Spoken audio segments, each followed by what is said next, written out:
말씀 제목 따라해 보겠습니다. 어여쁘고 화창한 주님. 지난 한 주간 비둘기의 눈으로 성령님이 바라보는 시각을 가지고 사시기 위해 자기의 생각과 마음을 성령님께 드리고 사셨습니까? 죽고 사는 것이 어떤 시각으로 보느냐와 어떤 생각을 하느냐에 달려 있다고 말씀드렸습니다. 사탄은 우리에게 비진리의 시각과 비진리의 생각을 통해 말과 행동을 하게 하므로 우리를 재앙으로 죽게 합니다. 하나님은 우리에게 진리의 시각과 진리의 생각을 통해 말과 행동을 하게 하므로 우리를 축복하심으로 살게 하십니다.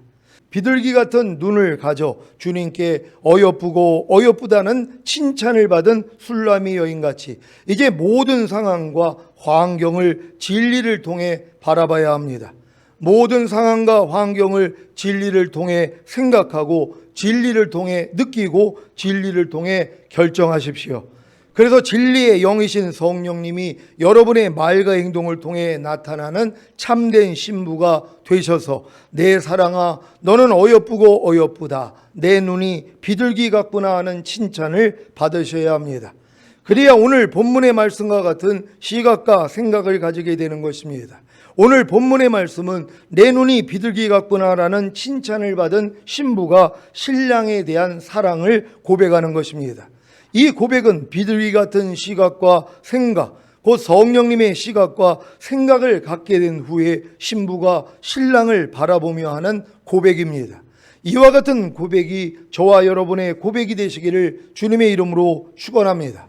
나의 사랑하는 자야 너는 어여쁘고 화창하다. 15절에서 신부는 신랑에게 어여쁘고 어여쁘다라는 칭찬을 받았었습니다. 이 칭찬은 신부가 바로의 병거의 준마에서 엥게디 황무지를 거쳐 주님을 모략 향랑과 엥게디 포도원의 고베라 송이로 체험하였기에 눈이 비둘기를 닮은 모습을 보고 주님으로부터 받은 칭찬입니다. 그런데 이 칭찬을 받은 신부가 지금 신랑에 대해 어여쁘다라고 고백하는 것입니다. 어여쁘다라는 말은 눈으로 보기에 좋고 사랑스럽다는 말입니다. 이 고백은 신랑이 신부를 바라보는 시각과 생각과 동일하게 신부도 동일한 시각과 생각으로 신랑을 바라보기에 가능한 것입니다. 부부가 서로 사랑해요 하고 고백할 때 서로의 사랑의 수준이 같은 정도에서 서로 사랑을 고백하는 것이 진실한 고백과도 같은 것입니다. 우리의 신앙 수준이 주님이 보실 때 어느 수준에 와 있든지 그 수준대로 우리는 주님을 바라보게 되고 사랑하게 되는 것입니다. 이 사랑을 100%로 본다면 우리의 시각과 생각이 주님의 은혜와 능력을 통해 주님의 시각과 생각으로 10% 바뀔 때 주님으로부터 10%의 사랑을 받게 되고 10%의 사랑을 받았기에 주님을 10% 사랑하게 됩니다. 우리의 시각과 생각이 주님의 은혜와 능력을 통해 주님의 시각과 생각으로 50% 바뀔 때 주님으로부터 50%의 사랑을 받게 되고 50%의 사랑을 받았기에 주님을 50% 사랑하게 됩니다. 여러분은 주님을 몇 프로 사랑하고 계십니까? 주님께 받은 만큼 주님의 은혜와 능력을 통해 주님의 시각과 생각으로 바뀐 것만큼이 여러분이 주님을 사랑하는 정도입니다. 다 100%가 되시기를 바랍니다. 100%가 되는 완전한 단계까지 가려면 아직 갈 길이 멉니다. 주님의 모든 시각과 생각, 곧 주님의 모든 마음과 생각이 우리의 마음과 생각이 되기 위해서는 먼저 머리에 저장되어 있는 생명의 말씀을 자기 의지로 마음에 영접하고 잉태되고 입덧과 성장의 과정을 통해 다시 생각을 통해 탄생하는 과정이 필요합니다. 매일매일 말씀 묵상을 통해 주님의 마음과 생각을 머리에 담고 자기 마음에 영접하여 다시 생각으로 나오게 하는 과정을 통해 100% 사랑, 100% 순종을 이루시기를 바랍니다. 여러분이 100% 주님을 사랑하고 주님을 100% 순종한다는 건 하나님의 모든 말씀과 여러분이 하나가 되기 전에는 불가능하다는 것이란 말이에요. 왜요? 하나님 전체를 알 수가 없잖아요. 그러니까 여러분들이 주님을 10% 알면은 10%밖에 주님을 사랑할 수밖에 없다는 것이에요. 주님을 50% 알면 50% 사랑하고 순종하는 것이란 말이에요. 근데 하나님은 우리가 뭐예요? 100% 되기를 원한다는 거예요. 그러니까 하나님의 모든 말씀과 여러분이 100% 하나가 된다면 100% 주님이 나오는 것이란 말이에요. 그래서 내가 나오기 전에 주님이 먼저 나오는, 나는 한 10%가 나오고 주님이 90% 나온다고 생각해 보세요. 대단한 믿음 아닙니까? 우리는 거꾸로 주님은 10%가 나오고 나는 90%가 나온단 말이에요. 어떤 분들은 90%는 내가 나오고 1%만 주님이 나온단 말이에요. 그러니까 1% 주님이 나오는데도 내 안에는 그리스도가 산다고 고백할 수 있어요. 왜요? 1%는 나오기 때문에. 근데 어리단 말이에요. 그 정도 가지고는 10% 나오는 것도 부족하고 20% 30% 나오는 것도 부족하단 말이에요. 그러니까 여러분이 하루의 삶 가운데서 주님이 여러분을 통해 더 많이 나타나야 된단 말이에요. 그러기 위해서는 뭐예요? 육신의 생각을 버려야 된단 말이에요. 왜냐하면 육신의 생각 속에서는 여러분만 나오니까. 그러니까 여러분이 영의 생각을 해야지 주님만 나오게 되는 것이란 말이에요. 그러니까 매일매일 삶 가운데서 오늘 오전 예배를 통하여서 여러분이 훈련을 받게 된다면은 여러분을 통해서 영의 생각만 나온단 말이에요. 그럼 여러분의 말과 행동을 통해서는 주님만 흘러나오게 되는 것이란 말이에요. 그래야지 내게 사는 것은 그리스도니. 그러니까 나를 통해서 주님이 나오니까 내 주변에 있는 사람들이 변화가 된단 말이에요. 내 말과 행동을 통해서 주님이 흘러나오니까. 그러니까 자연히 그들에게 그게 생명으로 들어간단 말이에요. 그래서 내 주변 사람들이 변화가 된다는 걸 믿는 여러분 되시기를 바랍니다. 그래서 한 알의 밀이 땅에 떨어져 죽지 아니하면 한 알 그대로고 죽으면 많은 열매를 맺는다 그랬잖아요. 여러분만 온전히 죽으면 된단 말이에요. 여러분의 육신의 생각이 완전히 죽었다고 생각해 보세요. 영의 생각만 나온단 말이에요. 그럼 옆에 있는 사람들이 주님을 보고 사는 거예요.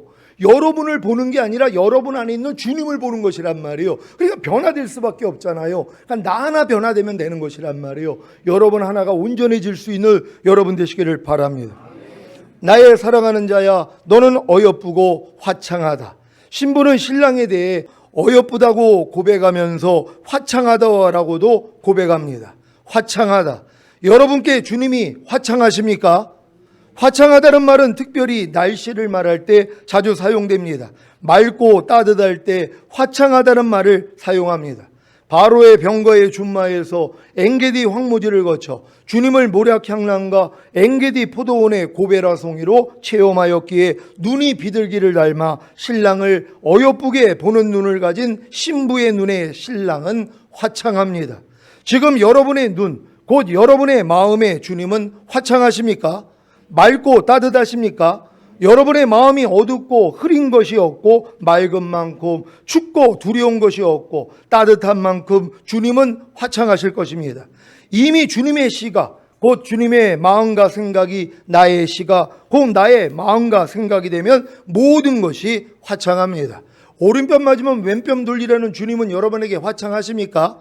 이 말씀을 여러분들이 행하고 있다면 화창하다는 것이란 말이에요. 항상 기뻐하라, 쉬지 말고 기도하라, 범사에 감사하라, 마음으로 오는 죄를 이기라, 몸으로 오는 죄를 이기라. 이게 화창해야 된단 말이에요. 우리 주님이 모든 말씀이란 말이에요. 이 화창한 이 말씀이 여러분을 통해 나타나는 것이란 말이에요. 근데 아직도 어두운 말씀들이 얼마나 많이 있냔 말이에요. 억지로 오리를 가져는 자에게 십리까지 가주라는 말씀을 순종하지 않고 있다면 화창한 게 아니란 말이에요. 아직 어둡다는 것이란 말이에요. 여러분은 한 말씀 한 말씀이 화창해야 되는 것이란 말이에요. 오른편 맞으면 왼편을 돌리라는 이 말씀이 여러분을 통해 나타난다고 생각해 보세요. 화창하다는 것이란 말이에요. 그러니까는 네 염려를 내게 맡겨 내가 너희를 공고해 줄게. 너희가 모든 일을 원망과 시비가 없이 해. 이런 말씀들이 화창해야 된단 말이에요. 맑고 따뜻해야 된단 말이에요. 그러니까 모든 말씀이 여러분에게 화창하다는 것을 이게 여러분이 기쁨으로 순종하는 말씀들이란 말이에요. 그러니까 어두운 말씀이 하나도 없는 여러분 되시기를 바랍니다. 모든 환경을 보는 눈이 주님이 허락한 환경임을 알기에 맑고 따뜻한 화창함이 되시기를 바랍니다. 여러분에게 닥치는 모든 환경도 마찬가지란 말이에요. 여러분이 힘들다고 하는, 어렵고 괴롭다는 이 모든 것들도 하나님이 허락지 않으면 안 일어나는 것이에요. 왜 하나님이 허락을 하는 거예요? 여러분의 영혼의 유익을 위해서, 하나님의 거룩하심에 참여케 하기 위해서 허락한 것이란 말이에요. 그러니까 여러분들이 우울한 환경, 안 좋은 환경 이런 게 이제는 없어져야 된단 말이에요. 왜요? 주님 안에 있는 것이잖아요. 주님이 허락지 않으면 안 일어나는 거예요. 어떤 것이 여러분의 마음을 지금 불편하게 만드는 그 환경 환경조차도 일조차도 하나님이 여러분을 위해서 허락한 것이란 말이에요. 여러분의 영혼의 유익을 위해 하나님의 거룩하심에 참여케 하기 위해서. 그래서 우리는 기뻐해야 되는 것이란 말이에요. 모든 어두운 환경까지도, 안 좋은 환경까지도 이제는 여러분 마음 안에서 없어야 돼요. 다 좋은 것이란 말이에요. 그러니까 범사에 감사할 수 있는 거죠. 어떠한 일이 일어나도 감사할 수 있단 말이에요. 여러 가지 시험을 만나거든 온전히 기쁘게 여겨라. 이는 믿음의 시련이 인내를 만들어내는 줄 알미라. 인내를 온전히 이루라. 이는 너희로 온전하고 구비하여 조금도 부족함이 없게 하려 하심이니라. 그러니까 여러분은 온전하고 구비하여 조금도 부족함이 없게 만들기 위해서 여러 가지 시험, 어려운 일들을 허락하신다는 것이란 말이에요. 이걸 온전히 기쁘게 여기면 끝난 거예요. 여러분이 우울하지 말고 힘들어하지 말고 무조건 기뻐하란 말이에요. 환난 가운데 즐거워하라. 환난은 인내의 연단에 소망을 이루는 줄 알미라. 여러분에게 소망을 이루어주기 위해서 환난을 허락하시는 거 아니에요. 여러분의 마음을 상하게 만드는 일들을 허락하신단 말이에요. 왜 상하냔 말이에요. 여러분의 마음으로 대하니까 상하는 거예요. 주님의 마음으로 보면 뭐예요? 다 밥이란 말이에요. 아니 주님의 마음으로 보는데 여러분을 힘들게 만들 요소가 뭐가 있겠냔 말이에요. 근데 왜 하나님이 힘든 환경을 허락하는 거예요? 여러분의 마음을 뭐예요? 하나님이 낮추시기 위함이에요. 헐어버리기 위함이란 말이에요. 왜 그 마음으로 반응하니까. 아니 주님의 마음만 가지고 있어봐요. 무조건 기뻐하고 기도하고 감사할 거 아니에요. 근데 이 마음이 안 되니까 기쁨이 안 나오고 기도가 안 나오고 감사가 안 나오는 것이란 말이에요. 그러니까 이런 연단을 통하여 여러분을 깨트려 버리는 거예요. 그럼 주님 마음으로 반응하면은요 모든 게 화창하다는 것이에요. 이런 여러분 되시기를 바랍니다.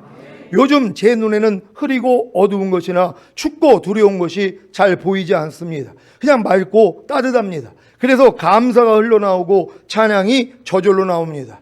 주님은 제게 나의 사랑하는 자야 너는 어여쁘고 화창하다입니다. 여러분도 이와 같은 고백의 주인공이 되시기를 바랍니다. 이런 고백이 마음과 생각을 통해 나올 때 신랑과 신부의 침상은 푸릅니다. 우리의 침상은 푸르고 신부가 바로의 병거에 준마해서 엥게디 황무지를 거쳐 주님을 모략 항랑과 엥게디 포도원의 고베라 송이로 체험하여 눈이 비둘기를 닮아 신랑을 어여쁘고 화창하게 보는 단계에 이르지 못했다면 우리의 침상은 푸를 수 없습니다. 예전에 신부의 침상은 신랑이 없기에 안식이 없었고 저주만이 가득했던 곳입니다. 주님으로 채우지 않는 우리 마음과 생각은 다 저주입니다. 고린도전서 16장 22절입니다. 다 같이 읽습니다. 시작. 만일 누구든지 주를 사랑하지 아니하거든 저주를 받을지어다. 주께서 임하시느니라. 아멘. 여러분 주님을 사랑하고 계십니까? 주님을 사랑하는 게 뭐예요? 나의 계명을 가지고 지키는 자라야 나를 사랑하는 자니. 그러니까 하나님의 말씀대로 순종하려고 노력하는 게 주님을 사랑하는 것이란 말이에요. 근데 교회 다니면서 주님을 사랑한다고 하면서 주님의 말씀대로 안 살아요.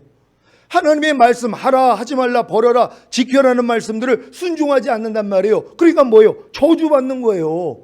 이 말씀이 그래서 기록되어 있단 말이에요. 만일 누구든지 주를 사랑하지 아니하거든 저주를 받을지어다. 이게 사도 바울이 하는 말이란 말이에요. 왜 하나님이 이런 말씀을 하겠어요? 주님을 사랑하라는 거예요. 왜 사랑하지 않으면 마귀가 역사를 하거든요. 그러니까 우리에게 저주가 임하는 것이란 말이에요. 그러니까 여러분이 저주를 받을 때, 여러분 마음을 불편하게 만드는 일들이 생길 때 돌아보셔야 돼요. 과연 내가 주님을 사랑했는지, 그래도 주님의 말씀을 내가 순종했는지, 아니면 주님의 말씀대로 살지 못했기 때문에 저주가 임하는 거라고 인정하셔야 된단 말이에요. 그래야지 신속히 돌이킬 수 있다는 걸 믿는 여러분 되시기를 바랍니다. 범죄하여 주님의 임재를 잃은 다윗 왕의 고백을 들어보시겠습니다. 시편 6장 6절입니다. 다 같이 읽습니다. 시작. 내가 탄식함으로 곰핍하여 밤마다 눈물로 내 침상을 띄우며 내 요를 적신하이다. 아멘. 이 말씀은 죄의 종이 된 자신의 모습을 발견하고 하나님과의 관계가 끊어진 것을 깨달아 절망의 늪에서 처절하게 헤매고 있는 모습입니다. 그런데 지금 술람미 여인은 이런 절망의 늪에서 빠져나와 왕과 함께 침상에 들어가는 축복과 안식을 얻은 것입니다. 사랑하는 시온의 성도 여러분, 주님과의 침상이 푸릅니까? 혹시 혼자 잠을 자기에 침상이 어둡고 슬프지는 않습니까? 매일 잠들 때 행복하게 눈을 감고 계십니까?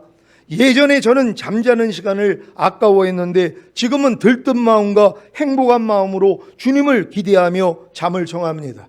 오 주님, 꿈속에서 만나주세요 하며 사랑의 고백을 하고 잡니다.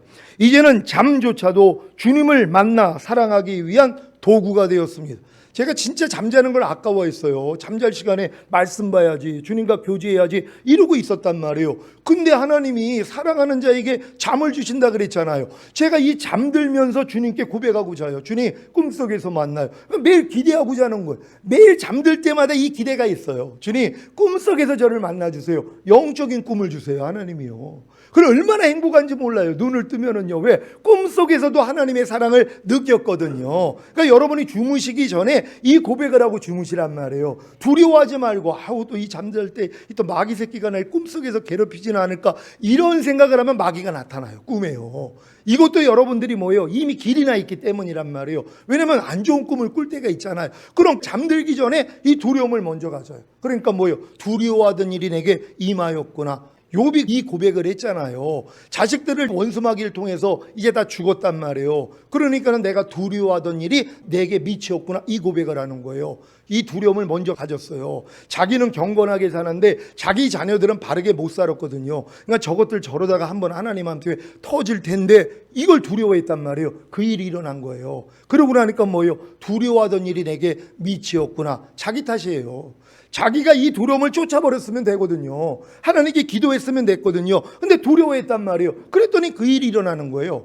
염려하는 일이 여러분에게 일어나는 경우가 얼마나 많이 있어요. 그래서 마귀가 염려하게 만드는 거예요. 왜 하나님이 365번 염려하지 말라고 한지 아세요? 매일매일 염려하지 말라는 거예요. 왜? 마귀가 여러분에게 염려를 통해서 염려가 일어나게 만들기 때문이에요. 두려움을 통해서 두려워하는 일이 일어나게 만들기 때문이에요. 그래서 하나님은 절대로 두려워하지 말라는 거예요. 절대로 염려하지 말라는 거예요. 도리어 네 염려를 내게 맡기라는 것이에요. 내가 공고해 준다고. 근데 이런 걸 모르니까 매일 당하고 있잖아요. 당하지 않는 여러분 되시기를 바랍니다.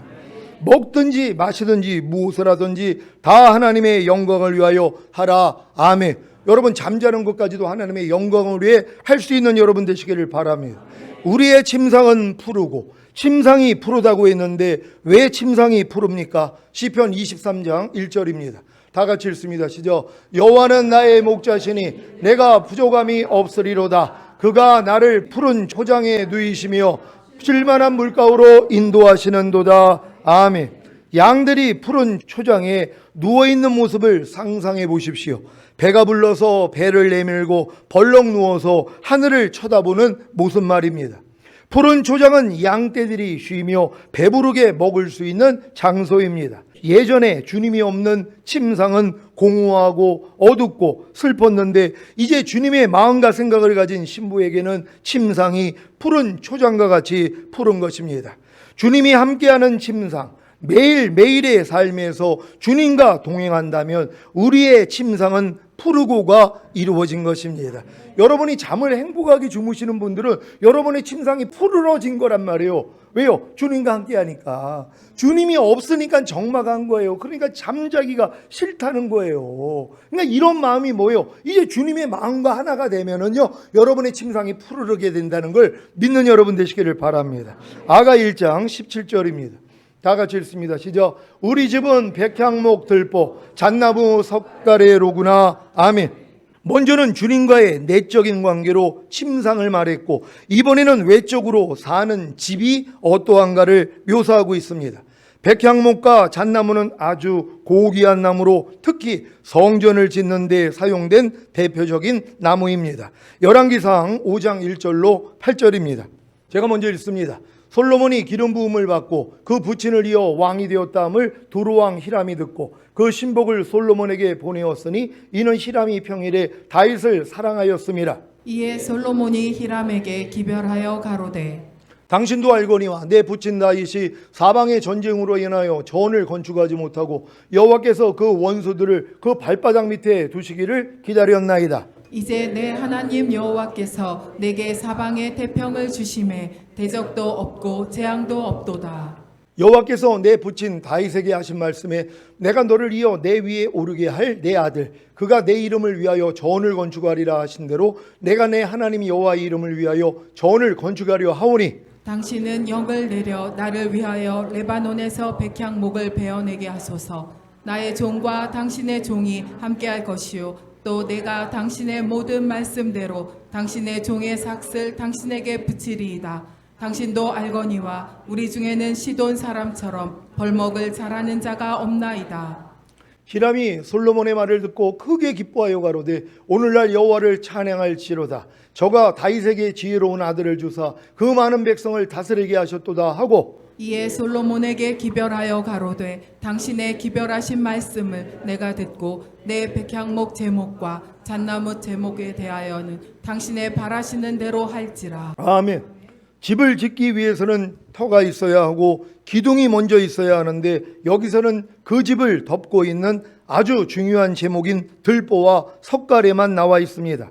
그 이유는 이미 구원받은 하나님의 자녀에게는 그리스도가 터가 되셨고 성령님이 기둥이 되어 있기 때문입니다. 그래서 이미 구원받고 신부로 출발한 성도에게는 들보와 석가래만 있으면 되는 것입니다. 그런데 왜 백향목, 들보, 잣나무, 석가래입니까? 백향목은 튼튼하게 뿌리를 뻗는 강인한 수목이라는 뜻의 아랍어가 오원으로 레바논 산맥 표고 2000여 미터의 눈 덮인 높은 산에 자라는 광대한 교목입니다. 이 나무가 얼마나 큰가 하면 높이가 40m에 줄기의 지름이 3m씩 자라는 웅장한 심엽수입니다. 더욱이 수명이 2000에서 3000년씩이나 되므로 수목의 왕으로 여김을 받아도 손색이 없습니다. 특히 백향목은 짙은 향기를 풍겨서 향기롭고 나무 진이 많아서 충해가 없을 뿐더러 방부력도 있어서 내구력이 뛰어납니다. 주님과 신부가 함께 거하는 집의 들보, 곧 기둥과 기둥 사이에 얹는 것이 들보인데 여기 들보는 기둥 위에 얹는 모든 제목을 말합니다. 그 들보가 백향목이라는 것은 그 관계가 영원하여 어떤 세력으로부터도 해를 입지 않는 견고함이 있는 것입니다. 주님과 푸른 심상에서 하나 된 우리의 집은 백향목, 들보같이 영원할 것입니다. 그리고 강한 그리스도의 향기로 인해 어떤 세력으로부터도 해를 입지 않고 견고할 것입니다. 우리 집은 백향목, 들보, 잣나무, 석가래로구나. 석가래는 맨 꼭대기에 지붕을 만드는 나무가 석가래입니다. 석가래는 잣나무로 만들었는데 이것은 눈과 비와 바람과 모래와 벌레의 침입을 막습니다. 이 잣나무가 노아의 방주를 만드는 데도 사용되었습니다. 창세기 6장 14절입니다. 다 같이 읽습니다. 시작. 너는 잣나무로 너를 위하여 방주를 짓되 그 안에 간들을 막고 역청으로 그 안팎에 칠하라. 아멘. 지금 잣나무로 방주를 잘 짓고 계십니까?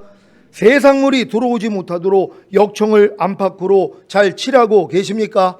기름 성분이 있는 역청을 칠해 물의 침투를 막고 물의 심판을 견딘같이 마음과 생각에 성령의 기름 부음을 통해 침투하는 육체와 세상과 자아와 죄와 사탄을 이기시기 바랍니다. 잣나무는 소나무과에 속하므로 사계절 푸른색을 띠고 있습니다. 봄, 여름, 가을, 겨울의 구별이 없습니다.